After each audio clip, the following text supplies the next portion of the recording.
حضرت عمر سے دو روایتیں, ایک 8 والی اور ایک 20 والی,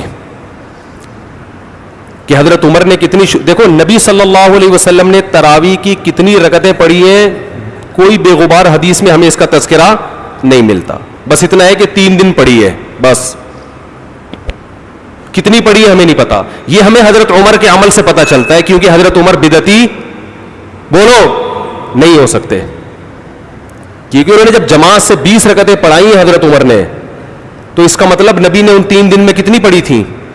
اور ایک ضعیف روایت میں اس کا تذکرہ بھی ہے کہ نبی نے 20 رکعتیں پڑھی ہیں.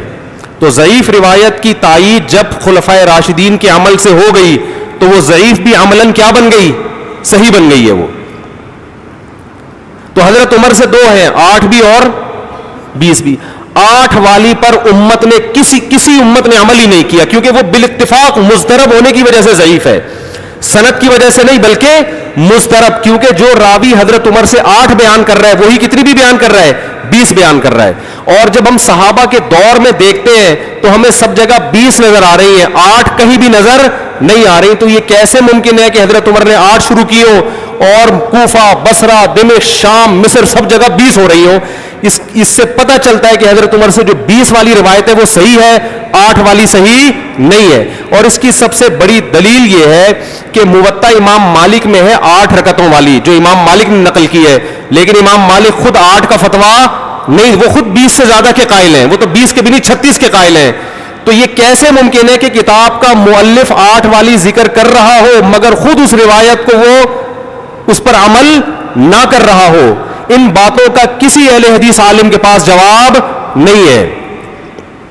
ترمذی میں ایک روایت پیش کی جاتی ہے امام احمد بن حنبل سے, یہ روایت ہے کہ اس میں کوئی مخصوص عدد ثابت نہیں ہے, جتنی چاہے پڑھ لو, لیکن امام احمد کی جو اپنی اصل کتابیں ہیں فقہ کی, اس میں امام احمد کے شاگرد جو امام احمد سے ذکر کرتے ہیں وہ ذکر کرتے ہیں امام احمد بن حنبل کے نزدیک بھی 20 رکعتیں مختار ہیں. سمجھ نہیں آ رہی میرا خیال ہے بات. تبھی فقہ حنبلی میں تراویح کی رکعتیں کتنی ہیں, 20.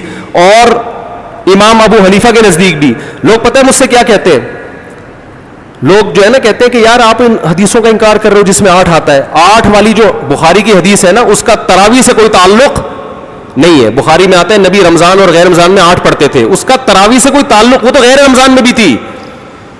اتنی سینس نہیں ہے یار, آپ ہمیں قرآن و حدیث سکھا رہے ہو اور ہمیں اپنا مقلد بنا رہے ہو اتنے بڑے بڑے مجتہدین کی تقلید چھوڑ کے. میں لوگوں سے ایک بات کہتا ہوں, لوگوں سے کہتا ہوں, ایک قرآن و حدیث وہ ہے جو ابو حنیفہ, شافعی, مالک اور احمد بن حنبل نے سمجھا, اور ایک قرآن حدیث وہ ہے جو 15ویں صدی کے مولوی سمجھ رہے ہیں.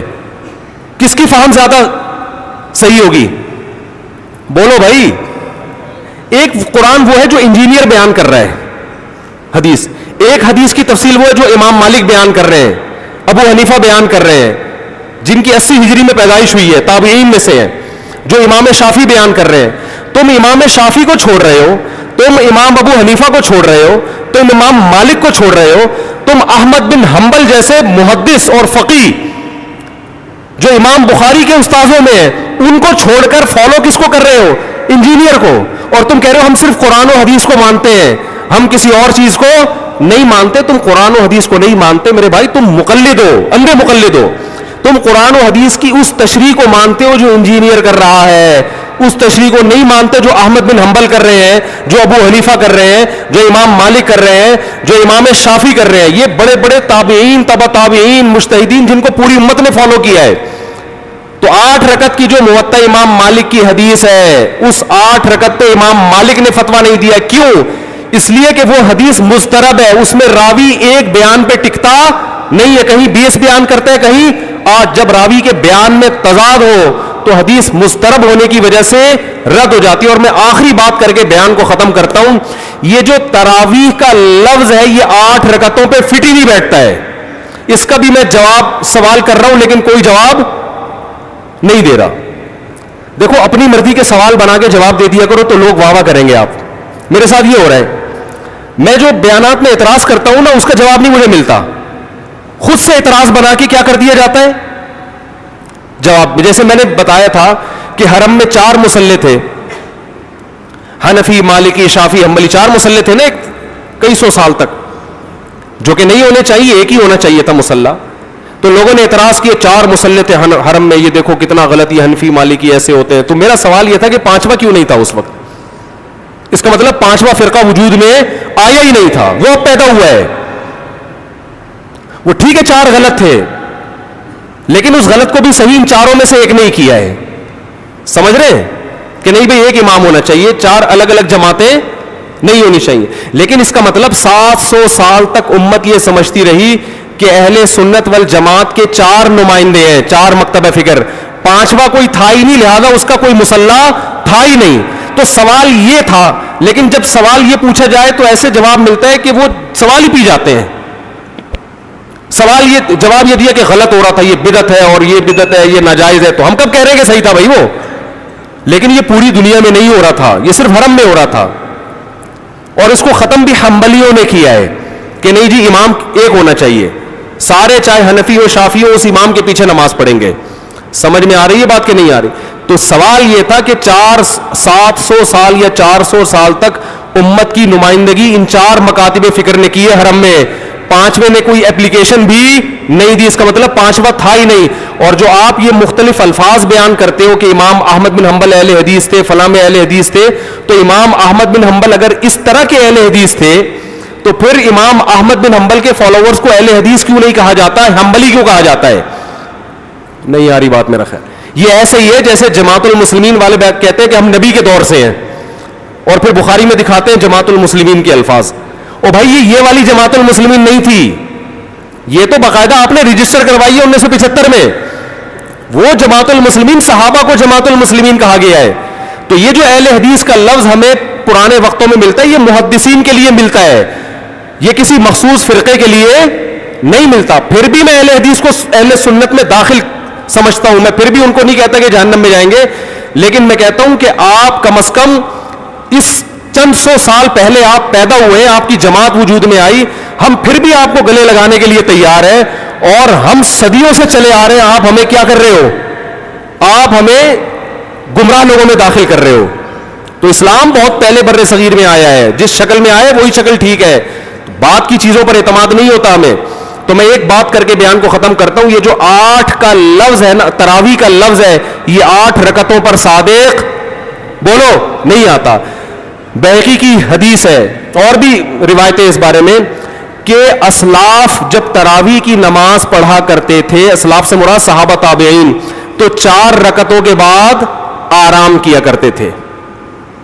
تو اس لیے 4 رکعت کو ترویحہ کہا گیا. کیا کہا گیا؟ ترویحہ. روح سے نکلا ہے, روح. استراحت کا لفظ سنے آپ لوگوں نے, آرام. استراحت کسے کہتے ہیں؟ آرام. ترویح آرام دینا. راحت, راحت کا لفظ تو اور آسان ہے نا. ارے راحت کا لفظ نہیں سنا؟ راحت کسے کہتے ہیں؟ آپ کہہ رہے ہو وہ اسے کہتے ہیں ہمارے محلے میں رہتی ہے. راحت کہتے ہیں آرام, ریسٹ. استراحت, راحت. روح یروح ترویحا, باب تفعیل میں جب جاتا ہے آرام دینا. تو ترویحتن, کیونکہ 4 رکعتوں کے بعد آرام کرتے تھے, تو ان 4 رکعتوں کو کیا کہا گیا؟ ایک ترویحہ, یعنی ریسٹ ہے اس کے بعد. اب ترویحہ کا جو لفظ ہے نا, 4 رکعتوں کے بعد کیا ہو رہا ہے؟ ریسٹ. اٹ از کالڈ ترویحہ. سب کو پتہ ہے 4 رکعتوں کو ترویحہ کہتے ہیں.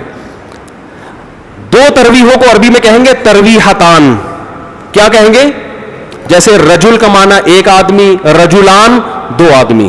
عربی میں 2 کے لیے الگ لفظ استعمال ہوتا ہے, 2 سے زیادہ کے لیے الگ. تو اگر یہ 8 رکعتیں ہوتی تو ان کو محدثین تراویح نہ کہتے بلکہ ترویحتان کہتے, یا ترویحتین کہتے. کیا کہتے؟ 2 ترویحیں. اور ان کے بیچ میں ویسے بھی ریسٹ کی ضرورت پڑتی نہیں, ٹھیک ہے نا. 4 رکعت کے بعد امام بیٹھتا, بولتے چل بھائی آگے جلدی کر, جانا بھی ہے گھر میں ہم نے. تو ترویحتین کہتے, ان کو محدثین تراویح نہیں کہتے. اور تراویح کا لفظ ہے جمع. عربی میں جمع کم سے کم افراد کتنے ہوتے ہیں اس کے؟ 3. تو کم سے کم 12 رکعتیں ہونی چاہیے. لیکن تراویح بھی جمع کثرت ہے, جمع قلت. کثرت جمع اقصا کہتے ہیں جو بہت زیادہ جمع ہو. تو پتہ ہے 4 رکعتیں کافی زیادہ ہیں تو ان کو تراویح کہا جائے گا. 4 رکعتیں تھوڑی سی بھی ہو تو ان کو تراویح. 4 رکعتیں اگر 3 دفعہ آئیں گی تو اس کو بھی علی وجہ الکمال ہم پورے طور پر تراویح کا لفظ اس پہ صادق نہیں آئے گا. بات آ رہی ہے سمجھ میں کہ نہیں آ رہی ہے؟ سمجھ میں سب آ رہی ہے, لیکن گھننے بن جاتے ہیں, گھماتے ہیں. اب دیکھیں نا یوٹیوب پہ اس کا جو بیان آئے گا نا اس میں گھمایا ہوا ہوگا, اس میں گھمایا, یہ اپنی طرف سے نکالا ہوا ہے. اپنی طرف سے نہیں بھائی, بیہقی کی حدیث ہے, مصنف ابن ابی شیبہ کی روایتیں ہیں, آپ دیکھ لو. اس میں لوگ کہتے ہیں حوالہ کیوں نہیں دیا مفتی صاحب نے. آپ انکار کرو, میں حوالہ دوں گا انشاءاللہ. آپ انکار کرو کہ ایسا نہیں ہے, ہم ٹائم بچا رہے ہیں اپنا. وہ مجھے کہہ رہے تھے نا اس بحث میں کہ مفتی صاحب آپ دلیل دو, جو دعویٰ کرے دلیل اس کے ذمے ہے. میں نے کہا دلیل اس کے ذمے اس وقت ہے جب سامنے والے دعوے کا انکار کرے. میں نے ستار بھائی کو میں نے کہا کہ ستار بھائی تم نے 1 لاکھ روپے لیے ہیں. ستار بھائی کہہ رہے ہیں نہیں, ہاں لیے ہیں, تو مجھے کیا ضرورت ہے میں گواہ پیش کروں کہ دلیل دوں. وہ مان رہا ہے, تو یہ سب مانتے ہیں. یہ تو علماء جس نے بھی حدیث کی کتابیں پڑھی ان کو پتا ہے کہ ترویح کا لفظ اس لیے لکھا ہوا ہے اس میں. تو اسلاف سے مسجد نبوی میں, حرم میں ایک رمضان بھی ایسا نہیں گزرا جب سے حضرت عمر نے 20 رکعتیں شروع کرائی ہیں کہ 20 رکعت سے ایک رکعت بھی کم ہوئی. زیادہ تو ہوئی ہے, کم بولو نہیں ہوئی ہے. ایک امت اتنی بڑی گمراہی پر 1400 سال سے جمع ہو گئی. تو میرے بھائی جو آپ سے قرآن و سنت کے نام پہ بات کرے نا, اسے بولے بھائی ٹھیک ہے میں قرآن و سنت ہی کو مانتا ہوں, مگر قرآن و سنت کی وہ تشریح جو ان مجتہدین نے کی ہے اس کو مانوں گا. جو 15ویں صدی کے مولوی کر رہے ہیں تشریح, میں اس کو بولو نہیں, چاہے وہ سعودی ہو. لوگ کہتے ہیں سعودی عرب میں 8 رکعتیں ہر جگہ ہو رہی ہیں. سعودی عرب میں آج ہو رہی ہیں, 100 سال پہلے کے سعودی عرب میں 8 رکعتیں کہیں بھی نہیں ہوتی تھی. تو یہ کچھ سعودیوں کا کلمہ تھوڑی ہم نے پڑھا ہے کہ جو سعودی عرب میں تو بہت سے لوگوں کی داڑیاں نہیں ہوتی, تو کیا مطلب داڑھی کا انکار کر دو گے آپ؟ تو ہم نے فالو کرنا ہے امام مالک کو, امام احمد بن حنبل کو, امام شافعی کو. یہ بڑے بڑے محدثین تھے, مجتہدین تھے.